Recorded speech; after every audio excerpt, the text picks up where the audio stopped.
He does so out of the goodness of his heart. And like I said, if you've read any books by Eric Sherman, you'll understand the passion of the players. His latest book is about the 86 Red Sox team. And I wish everybody could read what he wrote about Bill Buckner, which is really, really touching, really moving. A great guy. He went through a hard time after the series. And Eric made us feel his pain, understand him as a person, and only a writer like Eric, who has a talent, can do that. Eric. Thank you so much.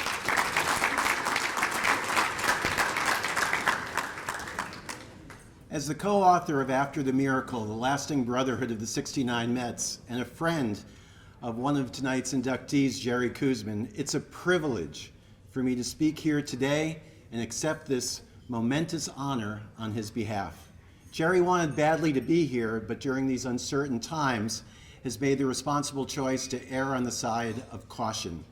Although what Jerry meant to New York and the Mets organization in the late 60s and 70s went far beyond statistics, it would be remiss not to highlight here numbers that put him in rarefied air amongst his peers in the modern era.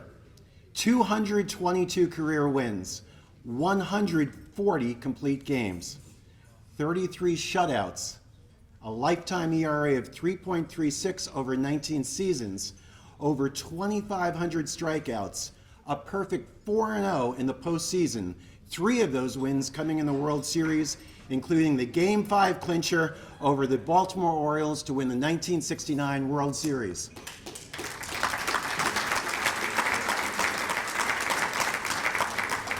Jerry was, without question, the greatest southpaw in Mets history. Perhaps most remarkable, though, was how the year he lost 20 games, he pitched to an ERA of just 3.49.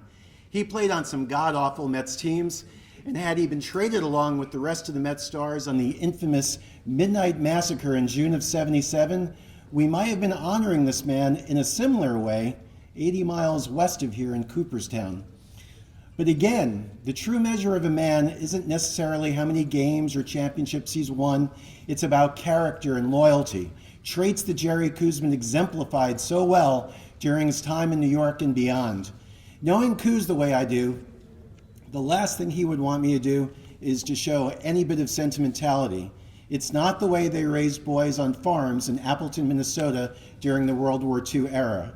But when I mentioned traits like character and loyalty, I saw them firsthand from Jerry during our trip to see Seaver at his vineyard 4 years ago.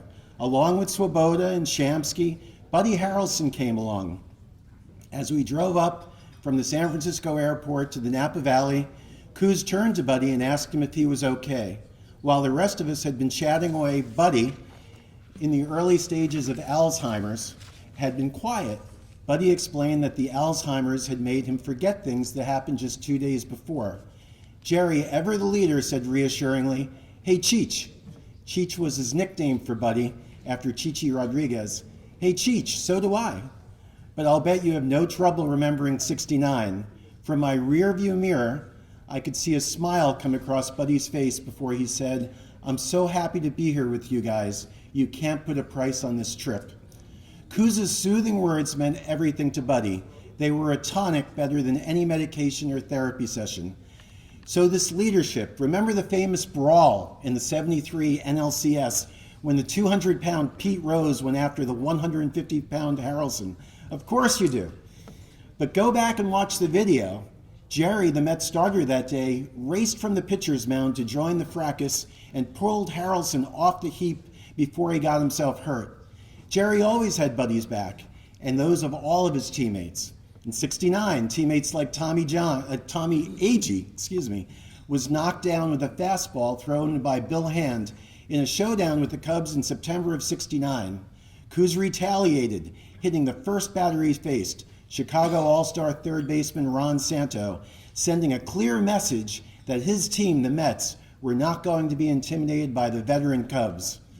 What many of you here remember so vividly about Jerry was the role he played during the Miracle Mets run of '69 and the National League pennant in '73.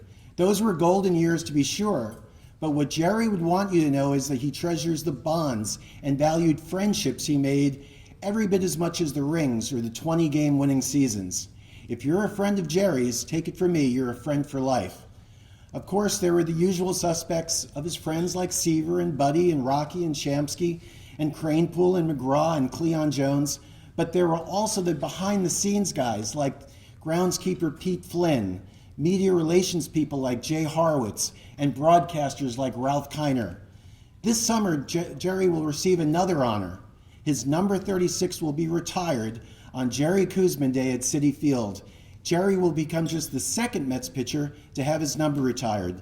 The other, of course, is Tom Seaver. And how appropriate. In '69, the pair won 18 of the last 19 regular season games they pitched to pull away from the Cubs. The Tom and Jerry show and their greatness on the mound were the bedrock of those championship teams. I conclude today by thanking the New York State Baseball Hall of Fame for inducting Jerry Koosman into its Hall of Fame, and I congratulate the other inductees. Thank you very much.